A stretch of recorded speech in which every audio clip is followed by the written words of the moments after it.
Hey everyone, welcome back to another video. So Andrew Gold recently released a short little documentary that I will link for you all in the show description. It's rather fascinating. You know, the university in Leeds, his hometown, the most university, doesn't like freedom of speech. You can't even hold debates there if you happen to have a critical viewpoint that is actually based in science and reality. I'm talking about gender, right? And one of the actual attendees of this university, Connie Shaw, I'm not sure if you guys have heard any of the news surrounding her, but she used to run, I believe it was a radio program from the university. And well, she has a rather critical viewpoint. And when I'm saying critical, I'm talking about the fact that she has a brain on her. She is someone that believes in science and biological fact and reality. And well, that, for me, earns her a lot of respect.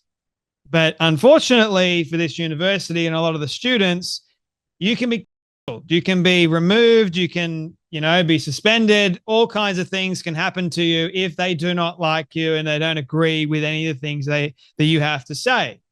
And so this documentary that Andrew Gold does with Connie Shaw happens to include someone that wants to confront Connie Shaw and her so-called gender views. This happens to be a trans activist, someone that loves the trans community and believes that there are millions upon millions of them.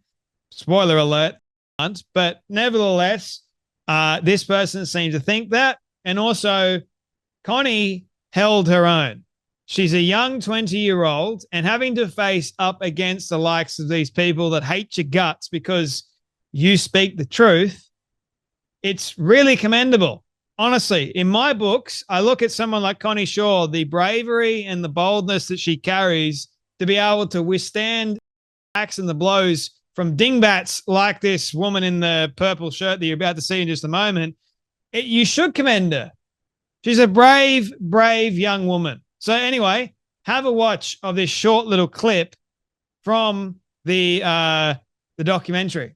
Really like to address her personally, but... And that's when the woman of the hour, Connie Shaw, turned up. Nice to meet you. Oh, look, that's nice. You were just saying you can understand why people would be to Connie. What did you mean by that? I meant that your views are so and so damaging. The anger that is produced from that. There was a case done in 1995 on the brain, and they looked at male to female transitioners and saw that inherently their brain was a female brain. My brief search showed this. Yeah. So if only a brief little thing can show all this, then imagine if you'd looked further into it. Exactly. Do you believe in women's brains? No, that experiment that you're talking about has been widely disputed. You've basically decided this because you just decide that it is. And also, you have no empathy, so therefore you have no empathy to apply to the situation. Why do you say she has no empathy? You don't understand it, so you have deemed it not a thing. But it is a thing because there are millions of people that are trans, and I resent you for deciding, and as many people have, I am not trans, so therefore no one can be trans. Who are you to say that? You've denied the brain thing, so you're saying someone with a female brain trapped in a male body can't live their life as they want to live because you've decided they can't. What do you think about the female brains trapped in the male bodies? I believe in biological reality and material facts. Like, you can think that I'm hateful, and lots of people do, and that's absolutely fine. I'm not going to change your mind on that. The difference is that I'm respecting your opinion, your right to hold it even if I don't agree with you, and that's all I'm asking for. It's easier to respect my opinion. My opinion doesn't make people want to kill themselves. My issue with you, which is why I made such an effort to even be here to tell you to your face, is that you are and hurting people so horribly. But Khadija, we're going around in circles just because you... Yeah, we're going around in circles because narcissists don't have enough empathy to ever listen to people like me. That's why we will continue to go around in circles, because you will never... She's hardly spoken. Fine, speak more then. Speak more then. If you want to speak more, speak more. If you want her to speak more, tell her to speak more. I don't understand why you're trying to use that as a point of... Tell her to speak more then. Would you like to speak more? I'm actually quite impressed that this woman had the guts to even address Connie Shaw. Like, no one else wants to do it. They're more than happy to go online and attack you online because that's easier, but actually confronting the person in real life, that's saying something. And, well, saying that Connie Shaw's viewpoints that are actually based in reality and science, they're hateful and they bring about, that's a disingenuous lie, actually. Someone that says that my viewpoints bring about hatred or even, God forbid, on somebody else, it's not my fault. I don't hold any guilt or remorse for any of my viewpoints that I have that someone disagrees with, and their own prerogative and their own agenda, and they've gone off and done whatever they want to do. Believing in, that's why I tell the truth. That's why I am so adamant about integrity, especially on this show, because I don't know what people are going to do, and I don't want to lead people astray, right? Unfortunately, this woman has been led astray.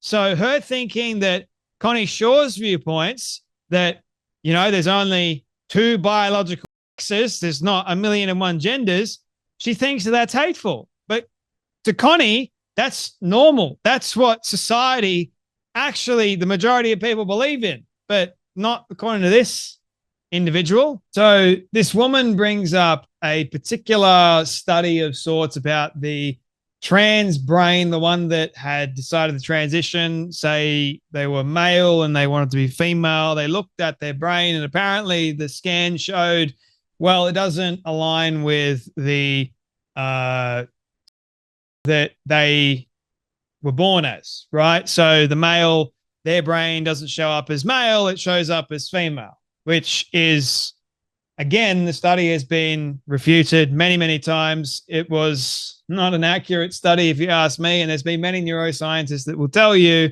that's not true. You can't have your brain is not going to reflect a particular you want to be. It's just not going to work that way. It's not going to, your brain's not going to change to suit that of a female brain. Anyway, here is some information for you all just to dispute that woman's statement. The idea that children are born with an innate gender identity, which develops prenatally, is pervious to environmental influence, is not supported by any credible science. Body and brain are interconnected. Scientists have found no separate innate gender area of the brain, which is fixed at birth. Children's brains are very plastic. They develop through interaction with people and the environment, and they are constantly absorbing information and influences which shape them. Research in neuroscience consistently confirms that although differences exist in regions of the brain, there is no 100% male or female brain, and that all children are born with the potential to develop their own unique characteristics of behavior, interests, talents, and personality, regardless of their biological sex. So is it possible for the your brain to mismatch your body? For this to be true, it must first be shown that male and female brains are different in the first place. In reality, male and female brains do not look very different from each other. In fact, it is very difficult for experts in the area of reliably to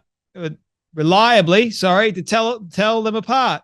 Gina Rippon, professor of cognitive neuroscience at Ashton University, has given a fascinating and enjoyable talk at the Royal Institute last year, summarizing the latest scientific thinking in this area. So to say that a brain is both, it's going to show one's gender identity, that's a fallacy. Like, it doesn't work the way these gender activists want it to work, right? And Sal Grover goes, I watched a documentary with Andrew Gold. This is to Connie Shaw. You were amazing in it. Not just super smart, but super calm. She barely spoke, and Andrew pointed that out. I agree that the young woman who turned up to speak to you deserves respect for doing so. I think it shows that underneath the indoctrination, there is a critical thinker, desperate to be challenged, and that should be encouraged. I agree. Hopefully, they all eventually realize that they were all exercising free speech while opposing free speech. That's how simple it is. And Connie goes, thank you, Sal, and thank you for everything you've done. Tickle versus Giggle was what piqued me, and without it, I don't think I would have started my podcast. How about that, Sal? Biology, reality, and science is just, to me, that's incredible. Like, that goes well beyond, man. These people don't even know what real is, but yet they want to go after a young person that is actually speaking reality and living in a sane world. It's incredible to me. It really is. But anyway, well done, Connie. Well done, Andrew. I love the documentary, even though it was short. I wanted it to go longer. But anyway, keep up the amazing work. You guys take care. Be blessed. And I'll see you all in the next video.